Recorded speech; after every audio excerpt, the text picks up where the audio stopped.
Warriors, welcome to this video. Today I'm giving it to you the unconscious reason for why you don't want to overcome your anxiety. Now, let's understand something here. There are people out there trying to overcome their anxiety, trying to live a better life, trying to move past this chapter in their lives and once and for all be free to do what they want to do, think how they want to think. They frantically look for relief everywhere. Methods, techniques, books, supplements, you name it. Now, there's a problem here. The problem is that these people, and comment below if you can relate, these people, along with myself during my anxiety recovery, have grown very, very dependent on their anxiety because it has become a part of their identity. For example, when I was going through anxiety, I had a beautiful, and still do, a beautiful fiancée, okay? And she was with me throughout the entire journey, every step of the way. So unconsciously, I built up this identity around anxiety. When I started to come to her for reassurance, she came back with love. She came back with support. A lot of friends out there that I had, I used to walk around them and they used to go, hey, you know, here's the anxious guy coming around. And I used to go, hey, there's some significance there. It makes me feel like I belong in this group. And you know, I started to build this identity up throughout anxiety. And no matter where I went, I was the anxious person, okay? So it was a part of me. It was a part of me as much as my arm is a part of me. It was a part of me as much as my legs are a part of me. And the idea of overcoming this for me and many anxiety sufferers out there was inconceivable. It wasn't conceivable to overcome this and to move into a different emotional state altogether. So what I had to do was I had to have a conversation with myself. I had to say, you know what? Yes, I've grown dependent on my anxiety. I see myself as an anxious person.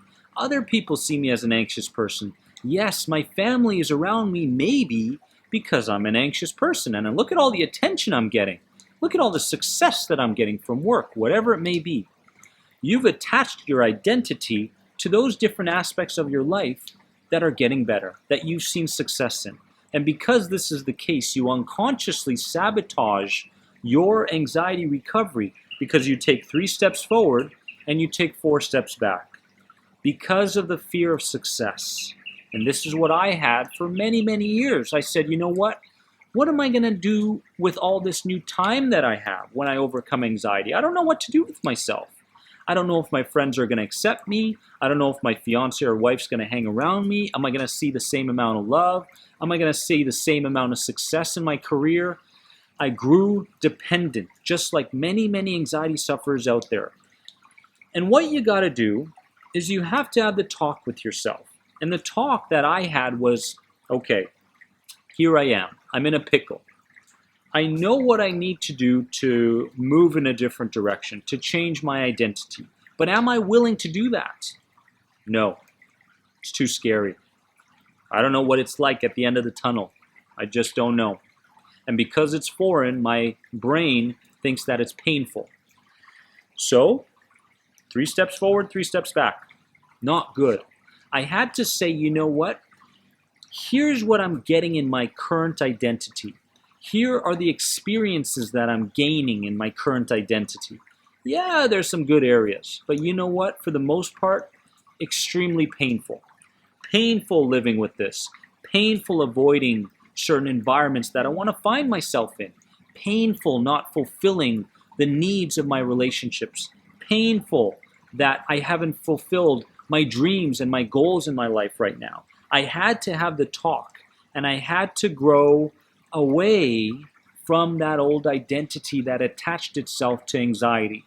And then I had to come from a place of understanding what kind of pleasure I was going to gain from creating, molding this new identity that I wanted to create.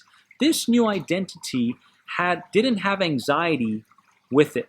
The old identity did. So my question to myself was I willing to live with this old identity for the rest of my life? The answer was no. And when I grew dissatisfied, and when I once and for all committed to a program, a method, whatever it may be, to get myself to go towards a new identity, everything started to change for me. My friends, you have to understand that even though you've grown dependent of anxiety, you can release yourself. You can release yourself once and for all from that world. Okay? You have to first and foremost understand that it's conceivable to live without anxiety. Your time is better spent somewhere else, thinking about other things, behaving differently, finding yourself in different environments. But you must have the talk with yourself. You must, once and for all, gain that dissatisfaction that you need to move towards a different identity, my friends. So do not unconsciously hold on to anxiety because you're doing it right now. You're doing it. You're sabotaging your recovery by taking 3 steps forward and 3 steps back simply because it's unfamiliar, simply because you've grown dependent of your anxiety, and simply because it's inconceivable to live without anxiety. But I'm here to tell you that the life that you're going to live is so much better. Go through the 4 weeks of pain. Go through the 3 months of pain in order to get where you want to go. Because, my friends, it is a beautiful world. A world of thinking freely. A world of peace. A world of relaxation. And a world of you fulfilling the goals and dreams that you want in your life. So have the talk. Love you so very much. Subscribe to the Anxiety Guy YouTube channel, my friends, and I'll see you in the next video.